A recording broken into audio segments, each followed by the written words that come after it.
Fit India movement के तहत हमीरपुर जिला एथलेटिक्स संघ के द्वारा हमीरपुर के महाविद्यालय मैदान में 8 से 12 साल की आयु के बच्चों के लिए एथलेटिक्स प्रतियोगिता का आयोजन किया गया। इस प्रतियोगिता में जिला भर के विभिन्न स्कूलों के लगभग 400 बच्चों ने भाग लिया। प्रतियोगिता के जरिए संघ के द्वारा बच्चों को न केवल खेलों के प्रति जागरूक किया गया, बल्कि उन्हें अपने स्वास्थ्य का ख्याल रखने के प्रति भी सजग किया गया और भविष्य में किसी प्रकार के भी नशे से दूर रहे, यह संदेश दिया गया। प्रतियोगिता में भाग ले रहे बच्चों ने बताया कि खेलों से न केवल उनका मनोरंजन होता है, बल्कि दिमाग और शरीर भी तंदुरुस्त रहता है। उन्होंने बताया कि वे आउटडोर गेम्स के कारण वे मोबाइल से भी दूरी बनाकर रखते हैं। प्रतियोगिता में विशेष रूप से पहुंचे अंतर्राष्ट्रीय कोच भूपिंदर सिंह ने बताया कि इस प्रतियोगिता में केवल छोटी दूरी की ही दौड़ें आयोजित करवाई गई है और आवश्यक नहीं कि बच्चे खेलों में ही भाग लें। वे फिट इंडिया मूवमेंट के तहत भी अपनी फिटनेस पर ध्यान दे सकते हैं। उन्होंने बताया कि प्रतियोगिता में अंडर 10 और अंडर 12 वर्ग के खिलाड़ियों ने भाग लिया। बच्चे में कितनी है और ये क्या कौन सा इवेंट कर सकता है, इस इवेंट को हर साल हम इससे जरूरी नहीं है कि सभी बच्चे जो है इनमें से खिलाड़ी बने, परंतु अपनी फिटनेस के लिए जो लोग काम कर रहे हैं और जो देश के जो हमारा फिट इंडिया मूवमेंट है के लिए ये एक पहल है। स्पोर्ट्स इसलिए अच्छे होते हैं क्योंकि उससे हम टीवी मोबाइल देखने से बच जाते हैं, हमारा अनुशासन बढ़ जाता है और हम फिट एंड फाइन भी रहते हैं, हमारा मनोरंजन भी हो जाता है। इसलिए मुझे स्पोर्ट्स अच्छा लगता है और इसलिए स्पोर्ट्स अच्छा होता है। मां बगलामुखी का जन्मोत्सव हर वर्ष की तरह इस बार भी शक्तिपीठ कोटला मां बगलामुखी मंदिर में धूमधाम से मनाया जाएगा। मंदिर के पुजारी असीम ने बताया कि 8 मई रविवार की रात 9 बजे से रात 12 बजे तक आयोजन होगा। उसके बाद 9 मई को सुबह 11 बजे पूर्णाहुति होगी और उसके उपरांत 12 बजे भंडारा शुरू होगा। कल तो है माता रानी की जयंती, प्रकट उत्सव जयंती तो नहीं कह सकते, माता रानी का जन्मदिन भी नहीं कह सकते, क्योंकि माता रानी प्रकट हुई है, उसको जन्म देने वाला कौन है? माता रानी प्रकट हुई है, शास्त्रों में है कि माता रानी प्रकट हुई, उन्होंने भगवान विष्णु जी को दर्शन दिए। जब उन्होंने दर्शन दिए तो उनका श्रृंगार जो पीला था, स्वर्ण सिंहासन पर विराजमान थी, ठीक है। और ऐसा कहा जाता है कि वो कहीं तालाब में या पानी में माता रानी ने उनको दर्शन दिए, तो ये जो पीठ है, इस पीठ में भी चारों तरफ पानी है।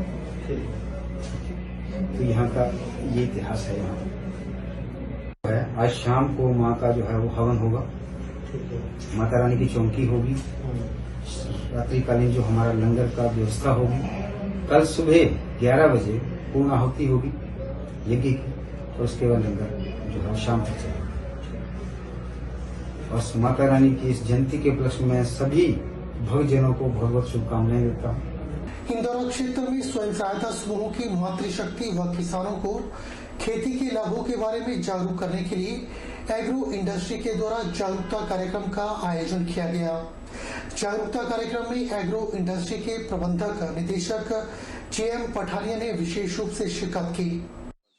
जागरूकता कार्यक्रम के दौरान एग्रो इंडस्ट्री प्रबंध निदेशक JM पठानिया ने कहा कि मुझे प्रतीत होता है कि अगर गृहिणी स्वरोजगार संघ की मातृशक्ति और संचालक अशोक पठानिया के कार्यों को देखकर उन्हें सरकार की योजनाओं का लाभ मिल जाए तो आने वाले 3 वर्षों के अंदर समस्त हिमाचल में प्रति व्यक्ति आय में वृद्धि होगी और 5 से 8 साल में समस्त भारत में घरेलू उत्पादन में वृद्धि से देश की GDP में भी बढ़ोतरी होगी। उन्होंने कहा कि अगर भारत में 80% कंपनियां विदेश से आकर यहां भारतीयों से मजदूरी का काम करवाकर भारत में ही अपने उत्पाद बेच रही हैं, तो हम सब कुछ बनाकर अपने भारत में क्यों नहीं बेच सकते। इस मौके पर प्रबंध निदेशक ने इंदौरा क्षेत्र में प्राकृतिक खेती के माहिर किसान युद्धवीर सिंह के फार्म हाउस में जाकर उनके काले गेहूं, सोना मोती गेहूं और देशी गेहूं का निरीक्षण किया और किसानों का हौसला बढ़ाया। हमने 2 दिन का विजिट रखा और उसमें 2 दिन में इनके साथ जितने भी स्वयं सहायता समूह उन्होंने बनाए हैं या साथ में इनका जो एक्टिविटी जो बड़ी इनोवेटिव एक्टिविटीज ये कर रहे हैं लोगों के स्वरोजगार के लिए, उसको पूरा स्टडी करेंगे और उसमें फिर हम ये देखेंगे कि हम कहाँ पे इनकी मदद कर सकते हैं, ताकि ये जो इन्होंने फैसला किया है कि लोगों को फाइनेंशियली ठीक करने का, या फाइनेंशियली अपना आत्मनिर्भर करने का, उसमें इनको मदद मिल सके और उसमें इनको फायदा हो। और इसमें 2 दिन की विजिट के बाद फिर हम पूरा प्लान करेंगे कि हम कैसे इनकी मदद करें। हिमाचल प्रदेश कांग्रेस कमेटी के नवनियुक्त वरिष्ठ उपाध्यक्ष एवं लाहौल स्पीति के पूर्व विधायक रवि ठाकुर ने कहा कि भाजपा जिस तरह से प्रदेश में एक बार फिर रिपीट होने का सपना देख रही है, वह सपना पूरा नहीं होगा। उन्होंने कहा कि आज पूरे प्रदेश में मौजूदा सरकार के खिलाफ रोज धरना प्रदर्शन हो रहे हैं और महंगाई लगातार बढ़ती जा रही है, जिसने आम जनता की कमर तोड़कर रख दी है। लाहौल स्पीति के पूर्व विधायक रवि ठाकुर ने कहा कि महंगाई के चलते प्रदेश की जनता सरकार से पूरी तरह से रुष्ट है। आने वाले चुनावों में भाजपा की सरकार रिपीट नहीं होगी।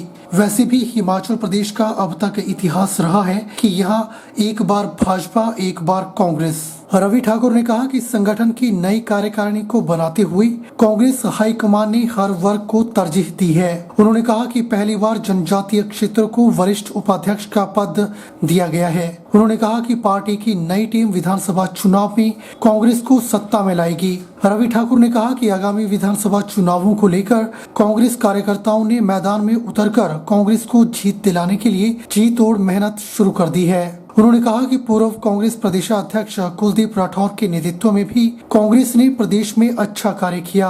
इसके साथ ही इस टीम के गठन से गुटबाजी को भी विराम मिला है। मैं इसको बिल्कुल गलत करार देता हूं, क्योंकि भाजपा की ये स्टेटमेंट कि भाजपा रिपीट करेगी, वो लोगों ने, मैं जैसा अभी बताया आपको, वो दर्शा दिया इन्होंने।